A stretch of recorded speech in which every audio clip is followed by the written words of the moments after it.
को सांगरे नहीं पहाड़ तली गाँ सुंदरबन को जाइथिले मेजर संग्राम। सेनार कर्तव्य विभिन्न स्थान को जीवार तो अच्छी हेले मन कला बुलिबार सेमिति सुजोग जुटी पारे नाही।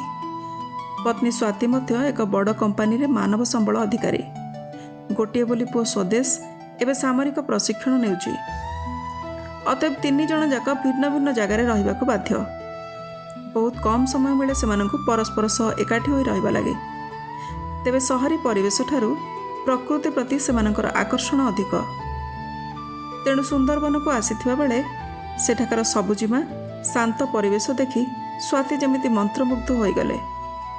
सुंदरबन भी ना अनुसार खूब सुंदर स्थानटिए थिला। समयटा भी वर्षा ऋतु। पहाड़ू झरी आसीथिबा छोट बरसाती नईटिए गछपत्र रे वर्षा टपा पड़ी करुथिबा शब्द बेंगर केंकटर आउ झिंकारीर सोन मुग्ध कर देइथिला स्वाति को। बयसर अर्ध शताब्दी रे पहुँचवाक जाउथिले भी छोट पिलाटिए परि झिपझिप वर्षा और सबुज परिवेश रे 2 हाथ मेलाई निजको हजाई देइथिले से। सते जेमिति वर्षा को बांधी रखिबाकु चाहुचंती 2 हाथ रे। घर बारंडारे छिड़ा होई तांको मुग्ध चाहणी रे देखुथिले संग्राम। वृत्ति रे सैनिक होइथिले भी प्रेमिकर मनटिए तांको छाड़ी पारि नथिला। 50 छुईबाकु बसिथिबा स्वातिंक भितरे से देखि पारुथिले सेई 25 वर्षीय प्रेमिकाटिकु तांकर। वर्षारे मन भरे भिजी सारिबा परे स्वाति कहले, ए जगाटा एते सुंदर हेछि न संग्राम, मते एटी छाड़ी जिबाकु जम्मा इच्छा होनी। स्वातिंकर भिजी जाइथिबा केश आउ टिके भल करी पोछि देउ देउ संग्राम कहले, किए कहूछि कि तुमको एठु जिबा लागी? माने तमे जेमती कहूछ सते कि एटी घरटाई किणी पकईछ? थट्टा करी कहले स्वाति। संग्राम टिके दुष्टामीर हस हसी कहले, जदि कहे हाँ आउ तमे ए जो घरे एबे बसिछ एटा तमर, ताहले तमे कौन कहबो स्वाति मैडम? हे तमर से फुलिया कथा गुड़ा रख। नाई रे बाबा सत कहूची, मु जानिछि पहाड़ झरणा गछलता प्रति तमर केते लोभ।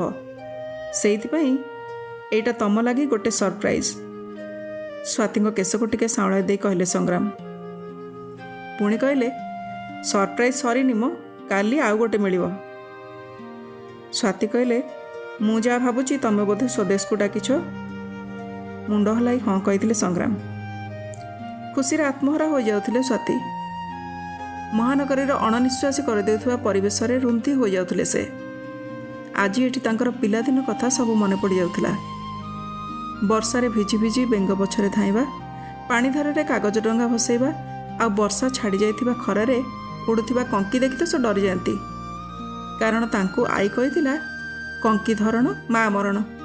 सेथिपई काले कंकी धरिदेले माँ को तांकर किछि हेइजिबो, कंकी ठारू दूरेई रहंती स्वाति। आज आई नाही कि माँ भी नहीं। जकेई आसुथिबा आखि लुचाई से कहले, मते कहलनि टिके छुआटा आसीबो ता पई मन पसंदर खाइबा टिके भी करि परिबिनी। संग्राम कहले, व्यस्त काहेकि, सबु व्यवस्था हो जाइछि। परदिन आसी पहुंचीथिला स्वदेश। बापा माँ पुआ 3 जनकर वर्षा पाग बेस जमीथिला। संध्यारे चा आउ पकोड़ीर आसर सबुठारु बेसी आकर्षणीय होथिला। से दिन संध्यारे वर्षाटा टिके बेसी चगली हो जाइथिला बोधे। बड़ बड़ टोपा पड़ुथिला। किछि समय पर आरंभ हो जाइथिला मूसलधार वर्षा। वर्षार ए रूप को भी खूब उपभोग करुथिले स्वाति। हालका हालका वर्षा छिटा देह सहित मन को भी भिजई देउथिला। हठात गेट खोलिबार शब्द हैला। एठी एमिति वर्षारे किए आसिला? किए सेठी? टिके टाण स्वरे पचारिले स्वाति।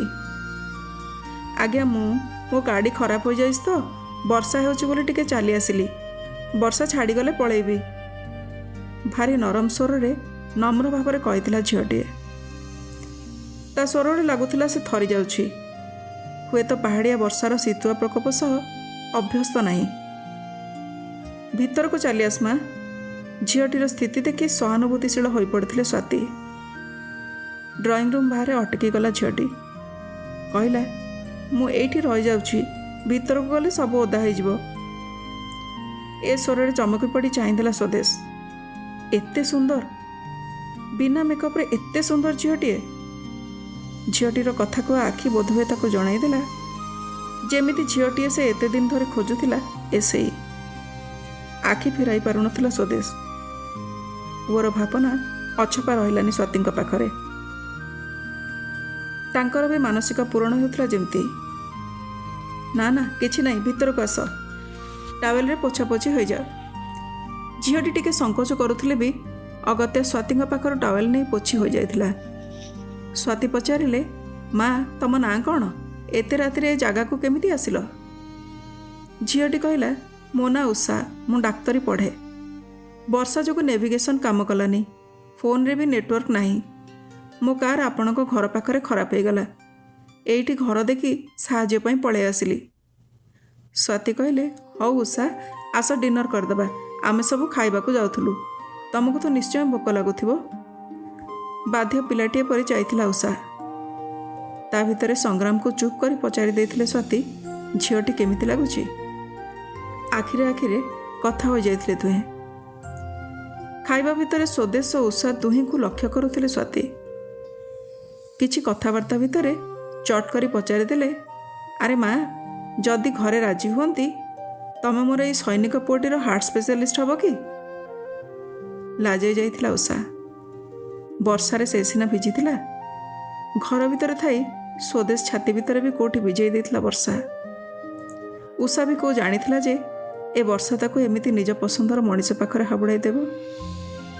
ହେତୁ ପାଇଲା ଦିନରୁ ଜଣେ ସୈନିକକୁ ହିଁ ଜୀବନସାଥୀ ଭାବେ ପାଇବାର ଇଚ୍ଛା ରଖିଥିଲା ସେ। ସତରେ ବର୍ଷାଟା ବି ଭାରି ଯୋଗାଡ଼ିଆ।